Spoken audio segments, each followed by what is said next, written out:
Alright, not a lot of time this morning. Just wanted to clarify and go over and add anything I missed from last night. I'm actually at my shutdown Shell Big Lot. It says Blythe, but it's actually in Ehrenberg, so it's just across the border into Arizona. I was pretty tired, a little bit incoherent rambling last night. I got out most of what I wanted to say.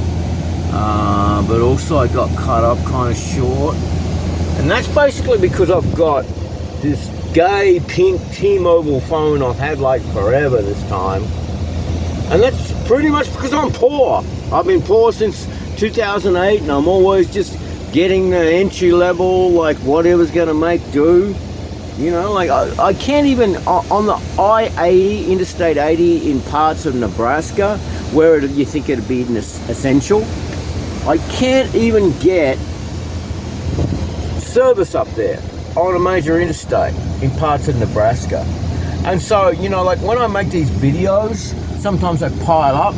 I don't have enough storage. And so you'll notice a couple of times I get cut off from my videos because I haven't uploaded other videos and deleted them, so I've got room for the next video. So in a perfect world, in the multiverse of madness, I would have had an iPhone and I could make better quality videos. Like, you know, I wouldn't be so rushed, and I'd have time. I wouldn't be cut off and that kind of stuff. So let's just talk about what's going on right now.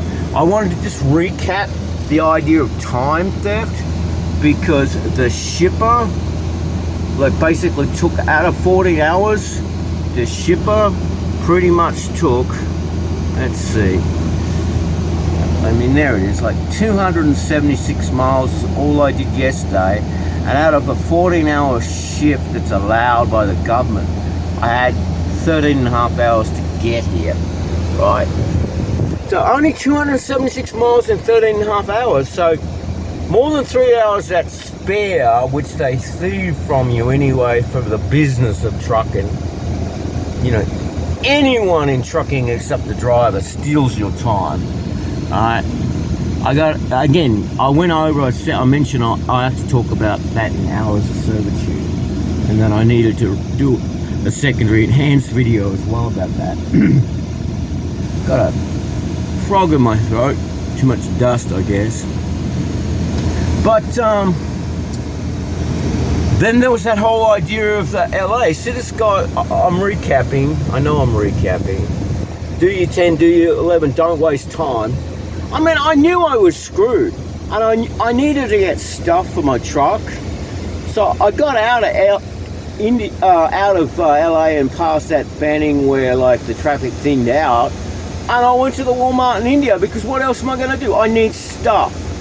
My time was all taken. It was taken by the shipper, and it was taken by, you know, damn LA, like ludicrous, you know, like not ludicrous speed like Spaceballs, but ludicrous time theft. So again, 276 miles in 13 and a half hours. So if you're going to do a 10 and 11, right, 11-hour driving, 10-hour break, oh, it's easy, I don't know why you're tired, he reckons. Well, you know, what happens if you do a 14-hour shift? So long story short, it's 11 o'clock in the morning, Arizona time. The chronology's advanced an hour. I took 11 last night instead of 10. He hasn't called up and bitched at me yet. I'm on my pre-trip right now, so I'm about to go. I'm going to try to have a reasonable day. I'm going to have to do 1,283 miles to get to the Costco. It's orange juice I picked up in Anaheim. To get to the Costco in Brookshire, Texas, by 8 o'clock Thursday morning, 2 days from now. So it's 2 more shifts of 3. So it's going to be a hammer. 6 o'clock Pacific time it will be, so you lose time. But as I said, I've already lost 1 hour just getting across into Arizona. Now try to hammer these thoughts out real quick.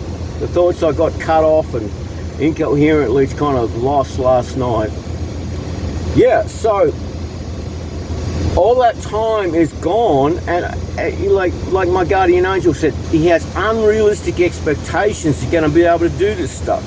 So I needed more rest, because I had almost a 14-hour, not an 11-hour drive, 14 hour, almost a 14-hour of work time. I needed more rest last night, and I took it. Hopefully he'll won't call in and interrupt my video like he did the other morning when I was telling you how I just got the load. And now I'm behind the gun, and I didn't really get the rest I needed last night. Gee, you know, it's very hard. You get like sleep debt, and then it kind of builds up. I'm going to try to get that rest over the next day or so. This is it. This is time is unrealistic, and it's taken, and you don't have it, you know, like it's like the current administration.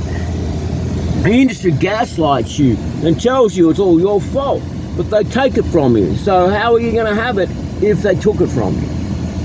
So one more thing I think I wanted to put in, probably two things actually.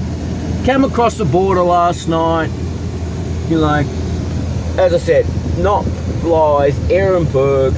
It's just up the road from my fuel stop.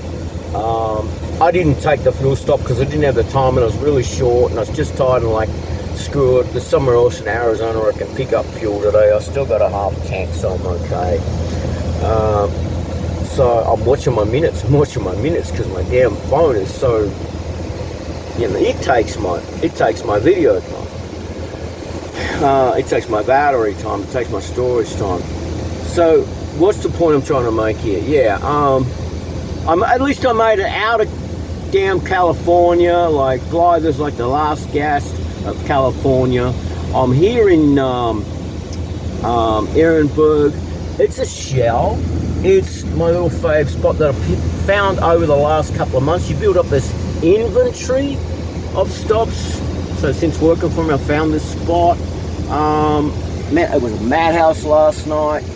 Absolute madhouse. Some of these foreigners, the way they park, I thought someone was going to hit me because of the way someone else parked. Anyway, I think that's almost it. It's just across the border. It's about half a dozen miles after you cross the border. You don't have to worry about the government scale because it was 10 o'clock at night last night. Bad memories, last company, right? In Texas. I think I'm going to call this, because I'm going to Brookshire, Texas, and my mentor will know.